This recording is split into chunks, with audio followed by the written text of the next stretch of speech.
Hello and welcome to Down the Slope. Once again, I'm Ewan, and this week we have a full house. Greg has returned from his extended off-season break. How you doing, Greg? Yeah, not bad, not bad. How you doing, lads? I'm good, mate. Harry, Liam, you are back once again. How you doing? I'm as ever when you address Harry and Liam together. No, it's just I think me and Liam are too polite, so we both let each other speak first. I'm doing all right, mate. Thank you. Nice to have Greg back.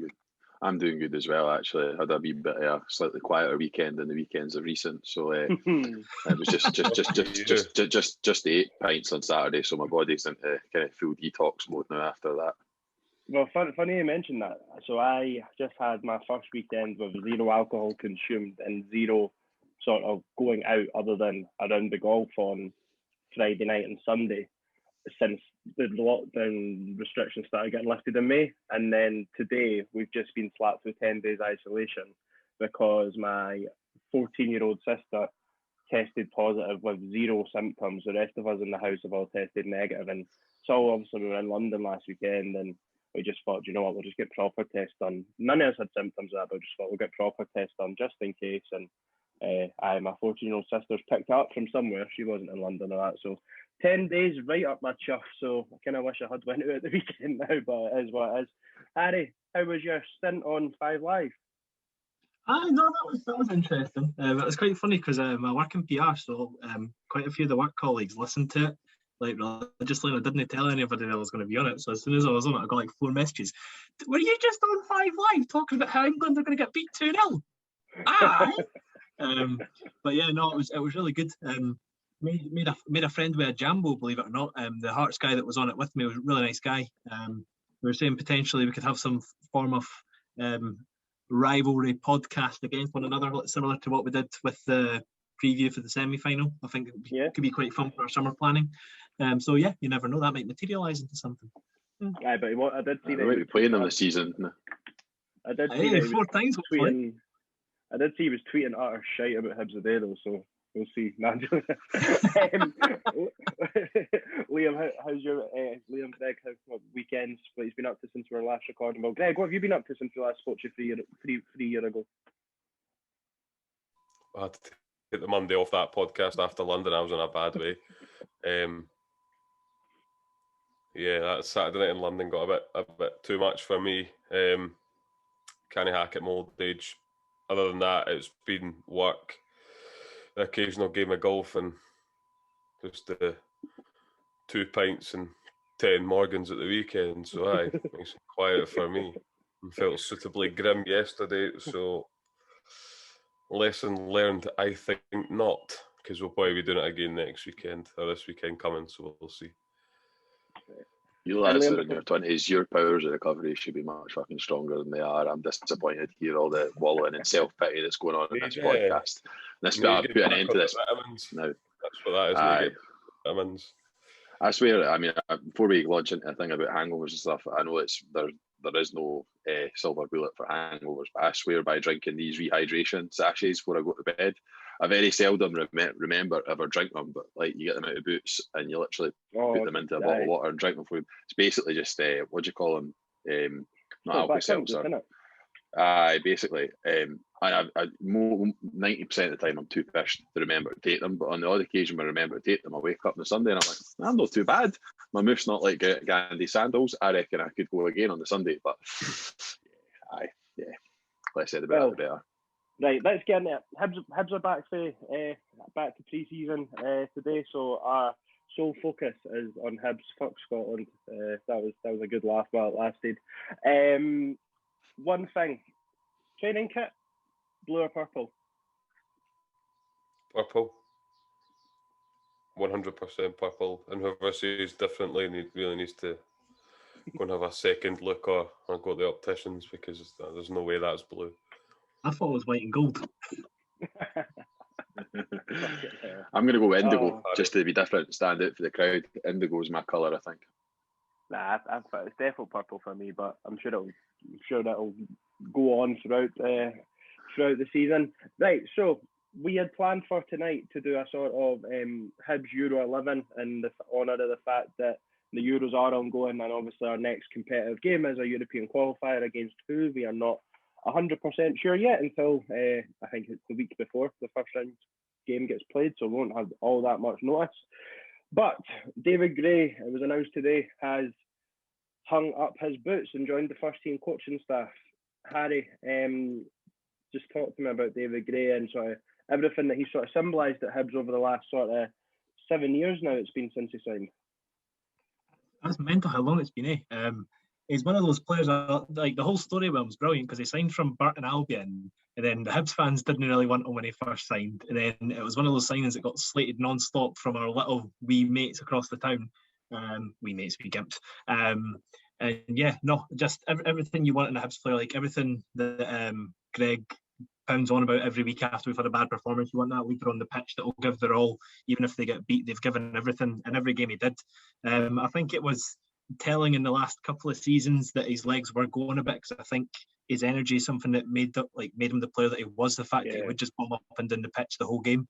But yeah, no, that bald napper at his it's given us some memories, and he's genuinely, in my opinion, the biggest club legend ever. I don't think you can top the guy that's won Hibs the Scottish Cup in the 21st century. So for me, if he got a statue erected outside the stadium, I wouldn't complain. I think he would thoroughly deserve it just for that one moment. I would absolutely back that. I would give I would probably put a wee couple of quid towards it as well if it was something that the fans were to organise themselves out with the club. I think it's something that should look to be done as well. Most teams do have various statues and stuff, and I think there's enough space behind the West Stand. I mean, just get rid of a fucking car parking space or something, and you'll be good to go. Liam, David Gray, he was the first player that Alan Stubbs signed, and like Harry said, if you're signing a fullback for Burton Albion, I think people were thinking it wasn't exactly, yes, here we go, let's attack the championship. But do you think he sort of symbolised everything that was good about that period? Well, I guess still that period of being Hibs over in the last sort of 7 years. I mean, I'm a big believer in going back to like the circumstances when someone came into a club, or what the setup was like when he came into the club. And if I remember rightly, there was like 8 or 9 first team players in the books. I remember going to watch Stubbs' first game away at Vale Leven in a pre-season friendly, and the recognised first teamers were like Owen Tudor-Jones, Liam Craig, Alex Harris, Michael Jason Nelson. Cummings. It was just an absolute gang put together. And then David Gray came in, and I'm not saying he did it single-handedly, but he was a big part in the culture change that we've seen at this club. Yeah. He's a winner. He's proven that he's a winner. His determination is probably his strongest attribute. Even the last couple of seasons where it's been quite evident that the legs have been starting to maybe fail him a wee bit, the determination still exists to go in and win every single 50-50. Never seen the guy pull out of a challenge in his time at Hibs. And a threat in the opposition box. I mean, how many right backs have got a goal scoring record like David Gray's? 14 goals, I think it was they shared today. They scored for the club. I mean, that's quite a record for a right back. Most right backs would be lucky to get anywhere near that in their career. Never mind in a 7-year stint at Hibs, and last couple of those playing very little. So there's just not really much more that's left to be said about the guy. He gave us probably the greatest moment that we'll experience in football in terms. So we've got to all thank him for that, and it's great to see that he's hanging around. Yeah, I think what you were saying there with the goals and assists, I'm sure it worked out at something like you said, 14, 15 goals, and it was pretty much the same for assists. It worked out at something stupid like a goal and an assist, I think every 6 or 7 games, like on average, because I think he had, say, 30, it was circa 30 goal contributions in 177 games, and I think you wouldn't necessarily think David Gray would be that player, I don't think, but Greg, what's your favourite David Gray goal out with the cup final? Because you've got Screamer against Rangers, his first he had never scored a goal before he signed for Hibs. Yeah. His goal at Ibrox was his first goal. Bromby away, Tripoli at home, like Queen of the South, and the day we got promotion. Where did you start? Probably his first game for Hibs when he smashed the boy at Berwick. Like he actually sent the boy into orbit and then got up and stuck it in the bottom corner. That was world class. Yeah, I think the one against Rangers that day just set off a total annihilation. I think it was just about 10 minutes after that Scotland took Ian Park for a wee walk around the pitch. But yeah, that goal against Rangers, and to be fair, Tripolis as well, massive goal for us at that point. And Bromby, like it's all very well scoring goals where he scores important goals, it seems, at all times. So, yeah, no, absolutely don't think any of his goals can be out with the cup final can be underestimated because, like you say, it's not just the goals, it's the assists as well. And, you know, he provided so much for right back, and the legs had gone, and I think he knew that. But he's given so much to the club that, you know, you can't just think about the last 2 years that he struggled. You have to think about it as a whole. So absolutely, what a servant for the club, and he never ever gave us anything less than 100%. So you can never argue with that.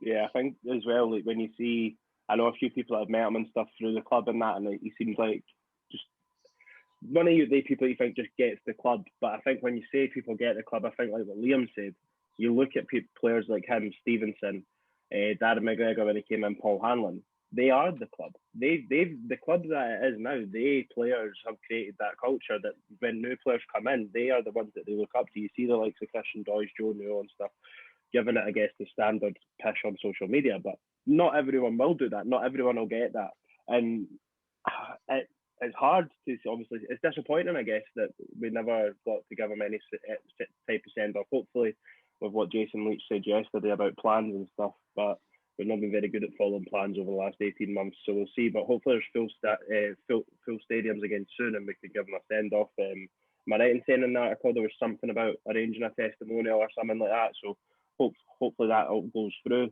I don't know if they're thinking pre-season or what, but hopefully it can be well attended whenever it is. We had spoke about how he had said he thought he maybe did want to keep playing football, but I think for me, I'm delighted to see him going to the coaching staff and not have to see him, even if it was on loan somewhere else, not have to kick a ball for anyone else. Are you all happy with that move?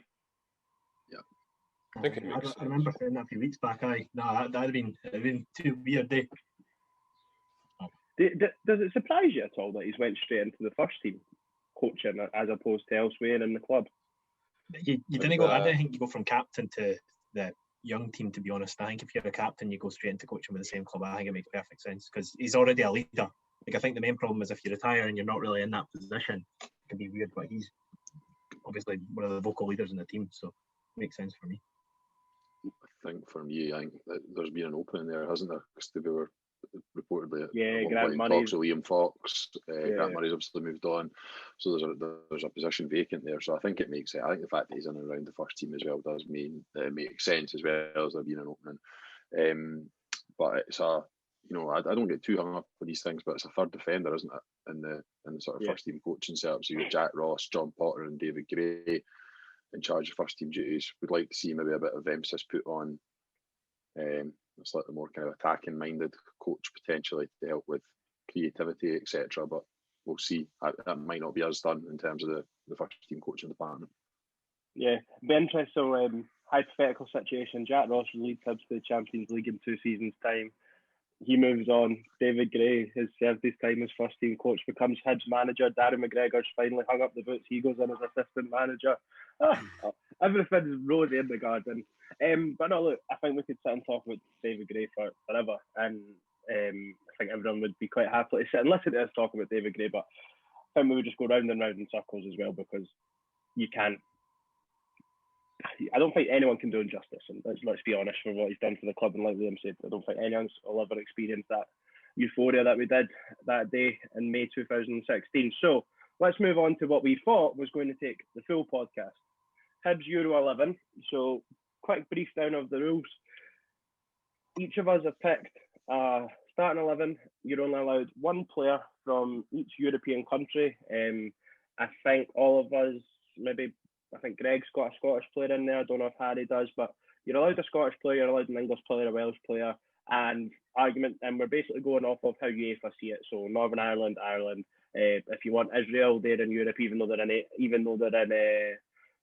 they're technically in Asia. UEFA have them as being Europe. So if we've ever had anyone say Azerbaijan, I know you could have them if you wanted. But who would like to set us off with their goalkeeper? I'll go ahead. Look, my goalies will come as any surprise. It's Daniel Andersson from Sweden. He's not my goalkeeper. I've went for the big man himself. I think it's the obvious option, the best goalkeeper of our lifetime, Conrad Logan. Harry, I'm really disappointed in you. How? I thought you were going to go for Tannen. Wait, Conrad Logan's my boy. Like, I'm not making a Hibs 11. Liam, who you got? I made a last-minute addition or last-minute substitution in my team, and I also have Sweden's Daniel Andersson. I also made a last-minute substitution by taking out Daniel Andersson after asking you lot what the rules were, and I put in Marciano because I think he's comfortably the best goalkeeper in our lifetime by a country mile. How many Scottish Cup? Did he win? I'll just leave that there. Leave that there, mate. Right. So what we'll do is we'll put every position that we choose out in a poll, and then we'll go through it and see what the team is, and what that'll be in place by the time we take on our next game. So we've got that 2 votes for Daniel Andersson, 1 for Conrad Logan and Marciano. What formation have we all went for? I've went for a 4-3-3. We all got a flat back 4. Yeah. I've gone 4-5-1. Harry, what have you got? 3 at the back? I've got wing backs 3-5-2. Right. Okay. So give us. I can do right wing back, and then when you do the midfielder, I'll just give the extra centre back. That's fine, right? So let's go for our right back / right wing back. I'll set us off. I've got Norway's Nicholas Gunnarsson. Me too. So that. At right back, see, listen. I'm going for Scottish Cup wins for the team I'm building. And what we need to remember to get to the Scottish Cup final, we've learned from Paddy Fenlon, you don't need a necessarily good team, but you need a set piece taker. So I went for the obvious option at right wing back. We've got Tom James. There we go. Right, okay. So right back / right wing back, we've got Nicholas Gunnarsson Well, and Tom James. Well, that's Harry finished then. He's had enough. He's really had enough of this already. Interesting discussion point around Tom James with David Gray retiring. Tom James don't is my second even choice right back. Right, centre half. So we'll do. Well, we'll just give all our centre halves at once. So Harry, you can give your 3. So my centre half. I said I said Norwegian Gunnarsson. So I've got Ulrik Larsson. Struggled there. Ulrik Larsson of Denmark and Frank Soze. That's my French contingent. That's my 2 centre halves. I'm gonna guess that's probably Liam's 2 as well. Yes. Greg, who have you got centre half? You've got Larsson at centre half. You got me. Are you two winding me up? No, that's where he played, aye. He played centre half. I've got Rob Jones and Frank Soze at the back.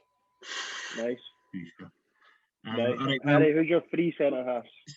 I was saying before, I didn't think that you would pick him because I think he's the most underrated Hibs player of all time. But I've got Nicholas Gunnarsson at the right of the 3 centre backs where he used to play predominantly. Right, okay. Also, that ties in with Tom James whacking in the quality corners, and then Gunnarsson's there to head them home. Can he knock it? And then obviously you can't really make a Hibs defence with it, Frank Soze. So Frank Soze is obviously in the middle. And then I thought I just want to have a bit of a wild card. So I thought we'll play Matty Jack at the left centre back and just see what he does. Yeah, I reckon he just absolutely attack everything. In the first team I had a back 3 of Larsson, Soze, and Matty Jack. That was that, and then I had, who did I have at right wing back? Do you know, I was struggling at the point, and I think now that when we thought of Gunnarsson, I probably should have went back to the first term, but I've got Matty Jack's on my team, but it's not. And I did have him in a back 3 to start with. I thought he could play on the right of the back 3, Larsson on the left of the back 3, Soze in the middle. I think that would have been the bollocks. Left back, Greg, then, because you've used your English one, so it's not David Murphy, who is probably the best left back in our lifetime. No, I've told you. Larsson, sorry, yeah. Ulrik Larsson. Oh, I thought he was going to go with Roland Edge there for a minute. Oh, come on, Dave. It's not quite that bad, I don't think. So I've got David Murphy. Won't know who he is. I've got David Murphy at left back. Harry? No, let Liam go first. I've got the best first touch in all of football, David Murphy. Yeah. So me and Liam have the exact same back 4, and I think that speaks volumes for our football intellect as opposed to used to. All right. Well, again, you're going to have to hear me out here. So I've picked my midfield, and I thought, I need him to be on the pitch because he's kind of Mr. Do It All. He can score, he can defend, he's got legs, and I've decided to put Vikinta Slivka out at left wing back, hell. just so he can bomb down the wing and that, and he can score screamers against Rangers. Harry, can you actually just take this seriously, mate? Because mate, we're winning the Scottish Cup, and you can't fucking stop us. Yeah. That's it. Am I right in saying that he played right wing back? I think against Celtic. Yeah. I did that against Celtic. Right, let's start getting some justification in our answers then. Right, I did have Slivka in my team, but I done everything I could to get him out because he just wasn't. I know why you've not got him in the team, because you've got Matula Vicious up front. I can gladly say, unlike our colleagues across the city, there is not a Lithuanian in sight in my fucking team.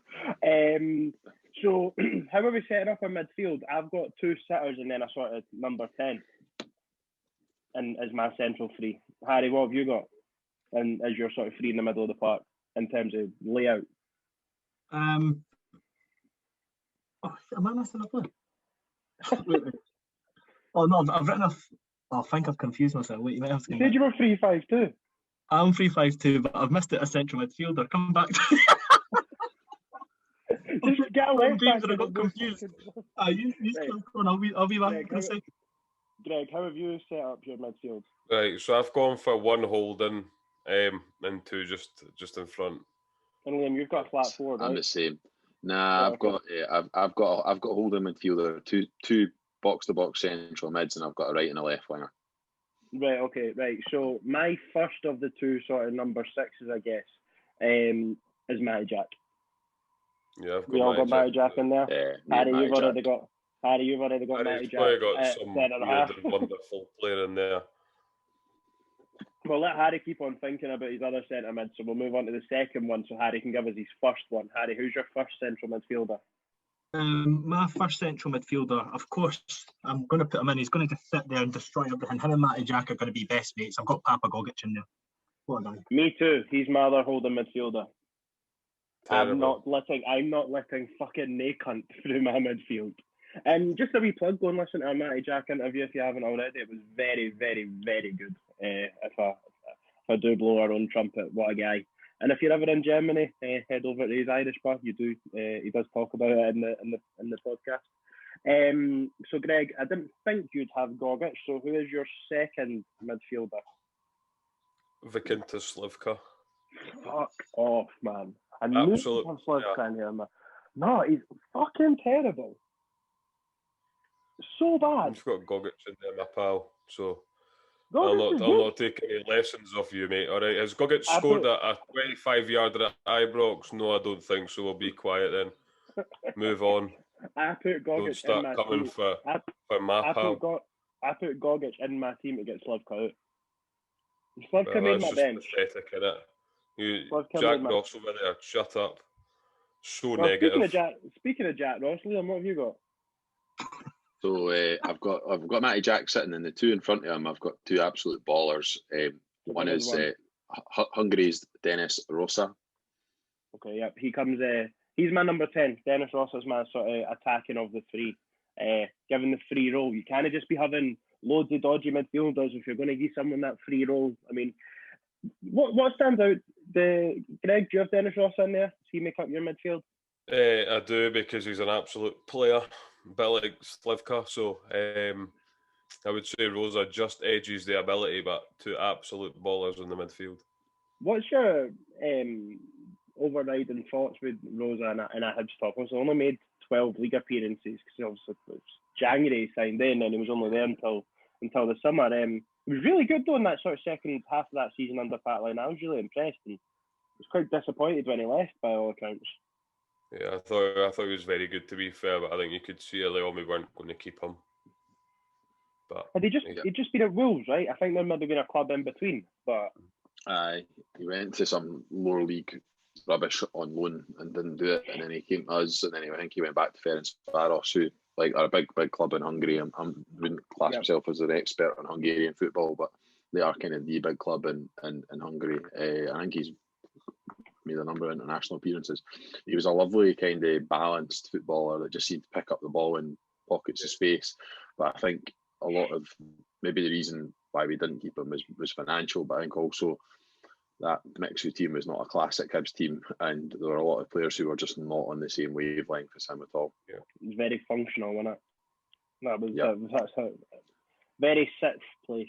Like, shout out to Mixu though for playing inverted wingers before anyone else did, because I remember him starting Alan O'Brien on the right wing before anyone else did. And if anyone's seen Alan O'Brien play, he was left-footed, but he didn't have a left foot, and he certainly did not have a right foot. If anyone's seen Alan O'Brien play, it would give you hope because he was murder. Right, Harry, have you found your? Well, who's your second midfielder and who's your last-minute recruit? So I'll give you the last minute recruit after the second one, because the last minute recruit's playing slightly further forward. So we've got Gogic on the right, then on the left. Remember, we're playing to win Scottish Cup here, boys. We don't care about the league. We might get relegated whilst we're doing it, but we need to remember how good this guy was before his confidence was shattered. We're playing Victor Palsson where he deserves to play. He's going to play in the middle, and anybody that tries to come through, he's going to be brave because he's playing in the right position. So he's actually going to tackle them. He's not just going to shy out everything. He's going to ping balls through. And it's going to be glorious. Him and Slivka are going to be best mates. It's going to be class. Can I just make an observation, right? Why not have Palsson and your back three? Or, sorry, Slivka's playing left wing back. Sorry, never mind. Why not have Palsson in the back three and have Matty Jack in midfield? Why not stop asking stupid questions and let the manager dictate the team? I just think that Matty Jack alongside Stozzy just seems quite a beautiful thing. So I'm going to stick them together. Fair enough. So, and who's your last minute recruit that we're not putting any weight towards? I'm assuming it's not Dennis Rogan. No. He's Northern Irish. Greg's going to be particularly unhappy that he's in the team. But I think that when he was at Hibs, he was actually phenomenal. I think Dean Shields was a great player for Hibs. So I know he's going to play in behind, and I think he's going to do a great job for us when we're winning the Scottish Cup. He's going to score the winning penalty. I was going to put Dean Shields Dean Shields in my number 10, but I have used up Northern Ireland elsewhere in my team still to come. So, recap of the team so far. Mine is Marciano, Gunnarsson, Larsson, Soze, Murphy, Matty Jack, Gogic, Rossa. Liam, you've got Anderson, Gunnarsson, Larsson, Soze, Murphy, Jack, Rossa, and Liam Miller, the late great Liam Miller. Didn't see the best of him at Hibs, I don't think it's fair to say. Under Yogi Hughes, I don't think we saw the player that broke through at Celtic or the player in his kind of earlier stages at United, but he was a very, very good football player, and I think he would be probably my most advanced of the midfielders because I think he had a real knack of scoring goals, both from outside the box and inside the box. Again, it's another one of those signings, I think, right signing, wrong time. We had John Rankin and Kevin McBride, who are somewhat more limited footballers, I think, shall we say, playing in the centre midfield at that time. Padge Craig, it was, again, not, I mean, that Yogi team is not, I know we got Europe one season, but it was not a vintage team at all. And I think just the players around them were just no great. Again, I think I saw him play, I think it was his debut away at Hamilton. We lost, I think, 2-0 or 2-1, and Michael-Antoine Courier came back to haunt us. He made his debut with Kevin McBride in midfield, and he just looked head and shoulders even at that stage. I had him in my team as well. I had him in my team, but I done some last minute shuffling about, and he got papped out. I did have him, but I've used the Irish contingent elsewhere in my team. Greg, you're three midfielders, so we still got one to get from you, eh? No, I'm a 4-3-3, so it's Slivka, Jack, and Rosa. Right. So, Harry, you've got two strikers still to come. That's correct. Me, Liam, and Greg have three players still to come.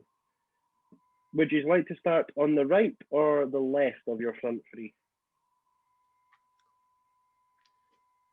I don't really mind, to be honest. You can have the honours, Greg. Give us someone. Right, so it's probably not so much that there's a right and a left in my team. You've got three centre forwards. Yeah. So Patalainen as the centre forward, because he can't go right or left. He's just not got it. So he's the centre forward. And am I allowed to give just off him? Am I allowed to say that at the moment? Just stick with Pat Linen now. We'll go for our number 9s. It broke my heart not putting Mixu in because he was the player he was the first player that I fell in love with that team. The night that we beat Hearts 6-2. I think I've maybe told this story on here before. You have, aye. You know what? The neighbour got it, aye. The neighbour got it. And actually, my gran stitched me like a wee doll of Mixu as well. That was class. So, and I used to do. Obviously, I was away, so I would do handstands anytime I scored a goal. Couldn't quite do his front flip. Gave it a good bash though, but never been that that agile. But my centre forward is Christian Deutsch, purely because he has a better goal scoring record for Hibs than Pat Lennon did, which actually really surprised me. But aye, so there we go. I went with Christian Deutsch. The silence, I think, tells you everything you need to know about everyone's thoughts on that. But Christian Deutsch is my number 9. Pretty much represents how I'm feeling as well at the moment after that. Aye, I was the Keir Starmer sticker after that. Like that, I mean, Mixu, Pat Linen, I mean, even take away goals and everything like that. Just on like achievements in their career. Don't know how many times he played up front for Finland with Jari Litmanen. His first touch, his ability to bring other players into the game, the 6th goal in the 6-2 game. Right, I'm making that Christian Deutsch could never. No, you're not. Your team stop pledging it over Mixu, you horrible fuck. Yep, that's it. Made your bed. That's a bad shout for you, actually. That's up there one of the worst I've heard. It is a bad shout, but I just went purely stat based. Like I say, I had him in my team the full way through, and do you know what actually originally swayed me? I thought I was going to put Jarko Viss into midfield. So originally, so then I took him out and put Viss into midfield. Then I took him out and basically forgot to put Mixu back in. But and you're slagging me for Slivka, but you'd have Jarko Viss in midfield. He's absolutely taking the Jarko Viss. Mate, I put Jarko Viss into the fucking team to get Slivka out originally, then took Viss out and put Gogic in. Liam, who's your number 9? Mixu. Harry, first of your 2 strikers? Well, when I was younger, and I used to go to the games when I was very wee, I used to call 2 players Uncle, and I used to have Uncle Frank Sozzi, because I thought because his name was Frankie was my dad, because my dad's called Frank as well, so I used to think it was my dad's brother. And then I also used to call him Uncle Mixu when I was young as well, so I couldn't have a Hibs 11 without my uncles in it, so Big Mixu, of course, is up top. But as Liam said, he was genuinely a phenomenal football player, and no offence to Doidge, I am a fan of the Doidge guy, but he's not really near that yet. Absolutely nowhere near that level. I've really fucked myself here, but right, we'll move on. So Harry, you've only got 1 player left. Liam, what have you got? You got 2 wingers. Greg, you've got 2 players off the mixer. Mm-hmm. Right, I'll go for my coming in off the left is Anthony Stokes. He always likes to drift out there, so he's part of the front 3, but he's got that free rein to, with Christian Deutsch in brackets, Mixu in the middle. He's got the license to float out to the left, and I think Anthony Stokes in his first spell at Hibs is probably the best striker I've ever seen at Easter Road in the flesh, really. I just missed the Mixu, like with season tickets and that. Stokes for me is that first season under, felt like he could score for anywhere. Him and Griffiths, I would say, but Stokes gets the edge for the fact he was actually a Hibs player in terms of contracting for me. So yeah, Stokes is on the left hand side of the front 3. I did have Griffiths there when I had Miller in the middle of the park, but I didn't want to have a Scottish player in, so I took Miller out, moved the midfield a bit, and got Anthony Stokes on the left.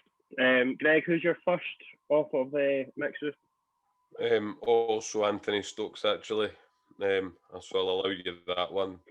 You've obviously got a lot of making up to do since you picked Deutsch, but for me, Mixu and Stokes complement each other well, and just wait until you get the third one.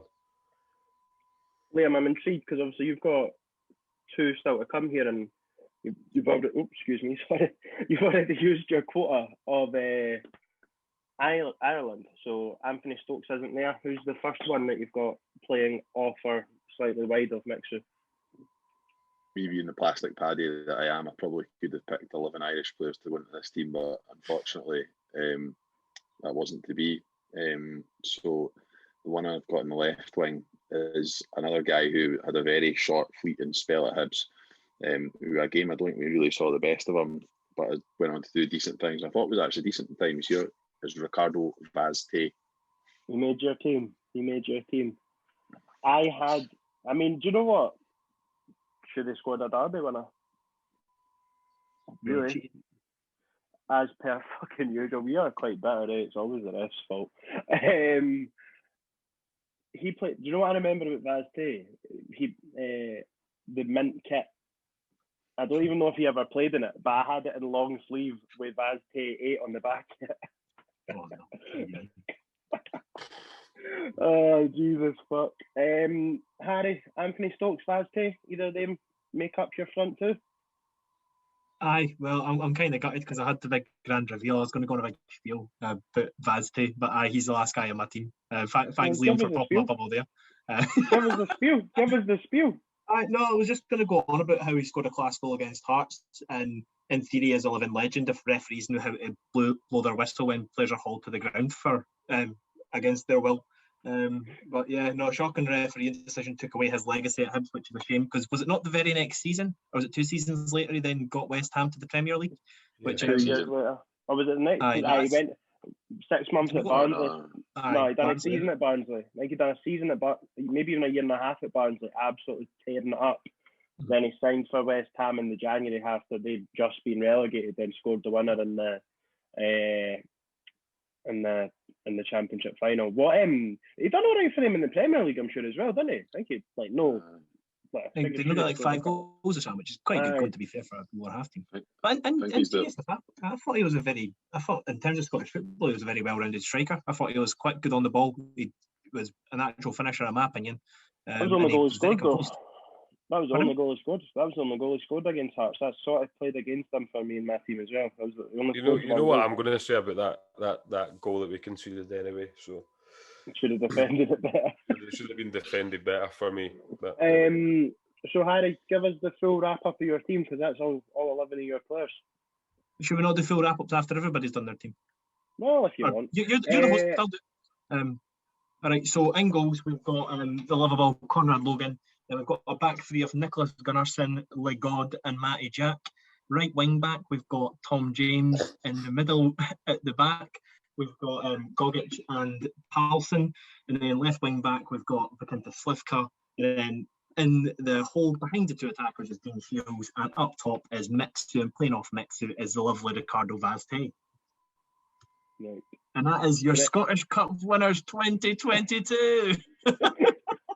Considering half of them are in their fucking 50s, mate. So can my guys. Liam, Greg, who would like to wrap their team up next? Thanks. So my third striker is Derek Riordan. So you went Scotland, yeah. You went Scotland. Yeah.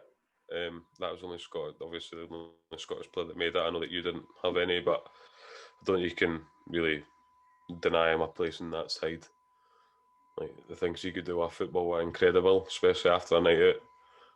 You know, I can't leave my bed after a night out, but he can score 40 yarders in the top bin. So I've got one thing to pick here, right? Stokes and Riordan like to play central/left. It's very fluid, my front three. They just you wouldn't be able to handle my back five. My back five would absolutely love them. And who's your? Well, we'll debate the teams after, but we'll see who we fit with. But so you've got a front three of Stokes, Mixu, and Riordan. That ain't half bad. And what's your full team? Daniel Anderson, back four of Gunnarsson, Rob Jones, Soze, and Larsson. Midfield three, holding player is Matty Jack with Slivka and Rosa, and up front it's Riordan, Stokes, and Patalainen. Liam? The final place in my team is Ivan Sproul on the right wing. He's my Northern Irish representative of my team. It was between him and I'm just about old enough to remember the back end of Michael O'Neill. There's a story there. What about football and ability? But no, Ivan Sproul for me, I think it's sheer pace and athleticism, and with him and Vaz Tay on the wings and Pat Lyon up front, I think there's just a really clear directness about my team and how I'm going to play. And I thought of Ivan Sproul and Nicholas Gunnarsson down the right hand side. Anyone watching on YouTube, you can see me doing 3-3 because Croatia have just equalised in the 92nd minute against Spain. Shut up, fucking hell! I'm way behind you. I'm like 2 minutes behind. Oh, apologies. I don't like folk that ruin games for folk. Oh, you horrible scouser. That's not my fault. He's not watching it on live. Makes me sick. On my laptop. So what's your anyway? Liam, I don't think our teams are that dissimilar then, because I've got Sproul at right wing as well. So walk us through yours. Daniel Anderson, Nicholas Gunnarsson, Sozzy and Laursen, 2 centre backs. David Murphy, left back. In the right wing, Ivan Sprout. In the Matty Jack role, I've got Matthias Jack, Liam Miller and Dennis Rosa as the 2 centre midfielders in front of him. Ricardo Vaz Tay on the left, and mix with Pat Lyon up front. One thing I would say is, I know this is the official Hibs honourable mentions podcast, and we love to give honourable mentions out to people. But the French was undoubtedly the hardest nationality to pick between Irish, because French players I've left out: David Zatelli, Guillaume Bouzelin, Freddie Arpignon, Marc Libra, and the list could go on. That's just the ones I can remember off the top of my head. Patrick Nabisi. I'd have given you Sol Bamba, no, because he was born in France. I would have given it. Côte d'Ivoire.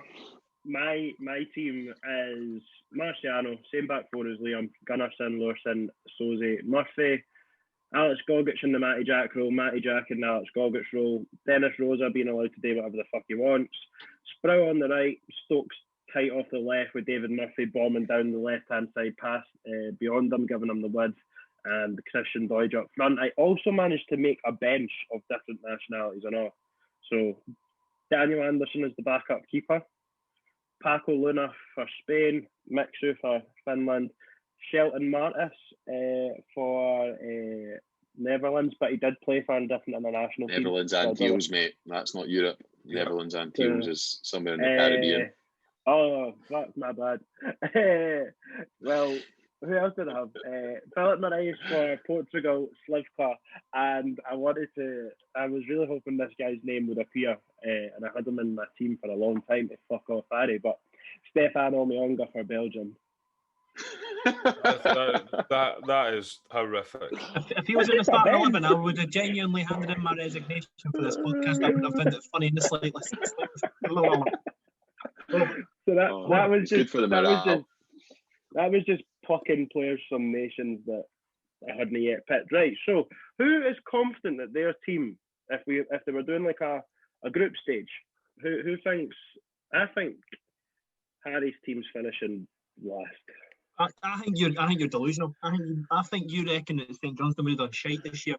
St Johnstone won 2 cups. What about my Hibs team? We're betting St Johnstone.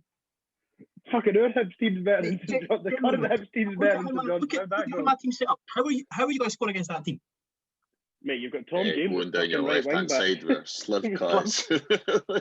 And then you get past Slivka. Who's next? Nick Matty Jack. Get past Matty Jack. Who's next? On the left. Harry, I love that your team, you said it was built to win Scottish Cups. Do you remember what happened last time Tom James played at Hampden? Aye, because he didn't have Nicholas Gunnarsson beside him. I would have crumpled with it, Nicholas. Can you remember the last time Sozzy played at Hampden? Neither can I. My team, hands down, wins this competition. Your teams are all pish and too similar. You would all pick points off each other, and my team would win 3 from 3. Easy. I think myself and Liam have the strongest right-hand side. Sproul and Gunnarsson. I genuinely think Gunnarsson at right back is wasted. I don't think he provides anything going forward in the way that Tom James does. Well, so you need to go to your bed, sir. For the Twitter polls, for the Twitter poll, I think I'll see if you agree with this. But given the overlapping players that we've all selected and stuff like that, and the different formations we've picked, I think from scribbling it down, the best way to get a team from all the different options would potentially be to play a 3-4-3. So I think we'll put the poll out in that sort of way. So goalkeeper, right centre half, left centre half, wing backs, 2 centre mids, and then forwards, if you like. So we'll probably put players like Stokes on the left side and Riordan and stuff like that. But we'll start putting that out probably over the next couple of days when the podcast is out. But are you all happy with your team? Was there anyone that you really, really wanted to put in that you just couldn't get in? Boozy. Boozy for me as well. Boozy, Panzatelli for me, I would have done this. Yeah. The other one that I agonised over was I had Nick Colgan originally in goals, and I kind of wanted to keep Nick Colgan, but then I took him out for Stokes, and then I ended up taking him out for Miller. Yeah. That was a tough one. Yeah, I would say the two hardest decisions for me, and I think I came out on the right side of one of them, was Marciano or Anderson, and I just think Marciano's better, and then the striker, Doige and Mixon. I think on reflection, I probably got that one wrong. And I'm pretty sure the Twitter poll will reflect that. For my team, I went with the saying that Brexit means Brexit, so I didn't pick any English or Scottish players. Everybody knows that Wales are independent from England and Scotland, so Tom James is absent from that argument. But see, the thing is, I don't think you guys have got the team morale that I do. And I made sure the languages all matched up with my teammates so they can all speak the same language. There you go. Look at that. My team speak the language of playing football. There's only one language. Who was it? Who was that? It was Graham Souness. Who was it? Was it Graham Souness said it not that long ago? Oh, someone said it on the telly. Was it about Bielsa? Might have been. I can't remember. Someone said in the telly, there's only one language and it's football or something. I can't fucking remember. I've seen it somewhere. No, I tell you what, it was fucking Kevin Kyle on open goal, you fucker. Wow. It was Kevin Kyle on open goal. They were talking about foreign players or foreign managers and going abroad and stuff like that. And he went, oh, well, there's only one language and it's football or something like that. Football's only one language or something along those lines. So I'll just pretend that I never said any of that. Greg, if you were to take Derek Ireland out, to not have a Scotsman in there, who would you replace him with? Would Sprimmel? Don't you've got anyone from Northern Ireland there? Would anyone else? Yeah, probably Sprill, to be fair. It's the only one that I would really, if I couldn't have someone from Scotland. I thought Sprill definitely would have been in your team with the little picture that you have of him from years ago that got brought up when we interviewed him. Another plug, go back and listen to that. What interviews did you prefer, Matty Jack or Ivan Sproul? That's very difficult. I think Ivan's would have been good if he wasn't in the middle of nowhere on his mobile data. Sounding like he was on dial-up broadband or something. I like Matty Jack, so he was like probably one of my first proper heroes at Hibs. He would just go about smashing boys and class, you know. But yeah, no, I enjoyed the two of them, and Ivan Sproul was a bit more recent and good story to tell about him and Boozy, so we'll listen to that as well. Harry, any other Hibs business? Main one I wanted to say, we brought up, I don't think it was last week, I think it was the week before, but when Josh Doig, if any bids that weren't good enough, I was hoping that they'd reject them. And obviously 2.5 million came in and it got smacked back. So I just wanted to bring that up and see your thoughts. And I was very happy when I saw the fact that we flat out rejected it, which was good. I think I read that it was sort of 2.5 million up front and it was going to rise to 4 million as well. And we've still knocked it back. I'm sure when I clicked in the article and read it, when Watford had valued the full deal at about 4 million and it was 2.5 million up front. So yeah, no, completely echo what you've said there with it's just not enough, is it? Because if I'm honest, it would need to be 4 million up front and then rise into, I don't know, 5.5. That's it, and we've seen what Josh Doig can do at this level, at Hibs level, but he's only 18. Like, I don't think you want to structure too much in the deal in the future. Obviously, you do want to hold that interest, like we've got with McGinn and stuff like that. But I know I've said it so many times, but he could break his leg. He could go to England and be shite. You're like that. It could happen. Liam, what did you make of that? Like, it's a difficult one for me because I don't think the money's right anywhere near right in the deal. And I think Watford have just signed Danny Rose, and they've got the boy Messina that plays left back as well, who played most games in the Championship last season. So, if he was going to be fucking third string or going in the development squad at Watford, I would see that as a major downgrade for his career. And actually, I just kind of want what's best for him, but also kind of want what's best for the club. So, I think 5 million up front, I don't think is unrealistic with potential add-ons. I genuinely don't think that's unrealistic in the current market. English clubs have got nowhere else to go for their young talent. And even a potential loan back clause put into that for another 12 months if he's not going to play. Because I, as much as Danny Rose's stock's fallen over the last couple of years, I didn't see him going into the starting lineup ahead of a player like that at this moment in time. But I know, and he won't sign for Watford for pennies either. That's there'll be plenty of money involved there. Away kit. Wow, is all I have to say. We've not, obviously, we were ranting about the home kit last week.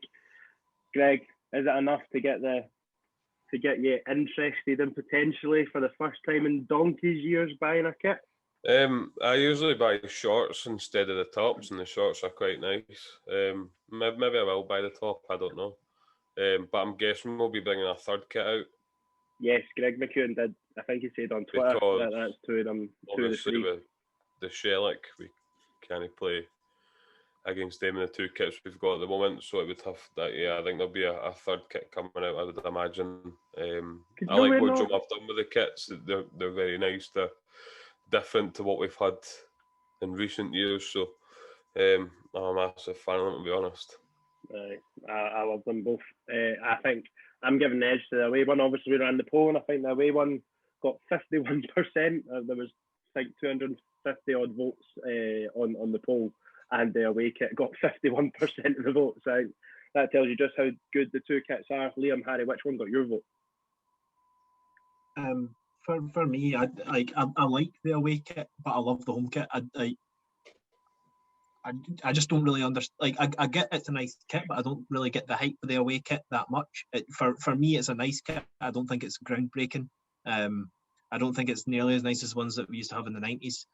But the home one for me, I think it's stunning. I don't know if, also, I really don't like Dunfermline in the away kit. It reminds me slightly of a Dunfermline kit. So, I don't like. I'll grow on it. It will definitely grow on me. But at the moment, I don't think it's as groundbreaking as quite a lot of the fans think. But that's just my opinion. It's definitely a difference of opinions there. It's not like a bad kit or anything. Yeah, I think the home one just edges it for me. I think the home one's just got that wee bit of extra longevity, just with the kind of design of the city on it. I think both of them are classy as though. I really like the away one too. I really liked when I first seen it, and I saw the detail of the different greens on the pinstripes down. I thought that was just a really classy touch. They're quite what's like the opposite of being a template. They're quite personalised kits as well, which is a nice touch. And I know they probably do that for the first kits, but I've been really pleasantly surprised because I wasn't like totally convinced they were going to be amazing, but actually they've exceeded my expectations so far by some way, I would say. Again, so it's like, how do we top this now? Because this is like the pinnacle, and what have we got them for 3 years? Well, that's the thing though. When you see what Macron. I mean, I liked a few of the Macron kits. Don't get me wrong, I did. I thought the one when we first came back up was decent, and I wasn't all that opposed to the diamond one, and I liked the black away one with the white and green sort of stripe down it. But 3 years we've got them for. It's our biggest ever deal. So even when you look at it just from a commercial point of view, it's already a great deal. And you'd probably accept two. I'd borderline say they're both 10 out of 10s. I don't think anyone else has done that probably since the Coq Sportif. Maybe the night kit when we won the Scottish Cup. But if we didn't win the Scottish Cup, would it be rated as highly as it was? The night kit from a retrospective classic.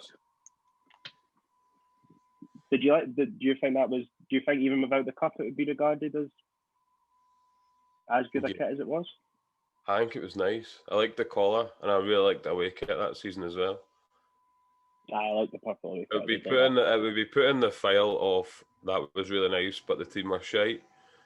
as quite a few of them have been through the years. So yeah, I really like that one.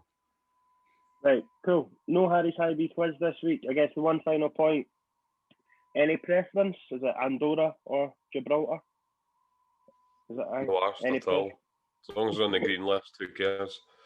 Are you guys thinking of going? Like, if you get, do you actually? What's the rules with COVID in that? Because I got my first jab today. I'll happily get the second one the day if it means I can go. Well, UEFA confirmed there was not going to be any away fans, didn't they? Well, sorry, UEFA at no point confirmed that, but Glentoran did. I guess it's not really the fans that no asked about going to the game. It's about can you actually go to these places? I think you can go to Gibraltar. I don't think you can because it's only the islands that have been moved onto the green list. Well, I think you can go to any of them, but you've got 14 days shoved up your chuff when you come back if it's amber, which they are both now. But mainland Spain is still Gibraltar's amber. Not mainland though. Gibraltar's not mainland. Gibraltar's the Balearic Island. Is it? Oh, well, then it's a go for Joe. Let's go. Well, see, the thing is for your me, geography is absolutely murder, by the way. No, it's normally really fucking good as well, but for some reason. Oh no, it's not actually. It's not a Balearic Island. Just Googled it. It's an Iberian Peninsula. So I don't know if it is on the green list or not. Is it not pretty close to mainland Spain though? It's a lot. It's basically right in between Spain and Morocco, I think, isn't it? Is that another subject of the film The Business, where they try and ferry the drugs over and making it up on the mainland? What a film, by the way. Amir Hassan. What a guy. But any preference of Gibraltar is technically British, so it's a British overseas territory, isn't it? Yep. A couple of them. Got a lot to answer for the Brits and their overseas territories. Right, well, so what, we're saying Gibraltar's the preference then? Over Andorra? Where's Andorra like? Between Spain and France. Just Basque country. Pyrenees, isn't it? The Pyrenees, aye. There we go. Right, well, a lot of school, but I know my hills there. Right, well, we'll be back next week, a week into pre-season. I'd imagine there'll have been some movement on the signing front. I've not seen anything to suggest if Jackson Irvine was or was not training today. The articles did say that the deal's still on the table, so who knows. But I didn't see anything about if Martin Boyle had been given extra time off. I know Nisbet has been. Because they only just finished up a week or two ago. They must be I don't know what the chat is there, but Scott Allen's back, Jamie Gullen's back in a pair of retro boots. That was lovely to see. Daniel Mackay's in the door. Back. So my man was back from Turkey for a couple of weeks before he goes and gets his teeth done when he moves back over there, no doubt. But lads, thanks very much for joining us. We'll be back next week. Cheers. Bye.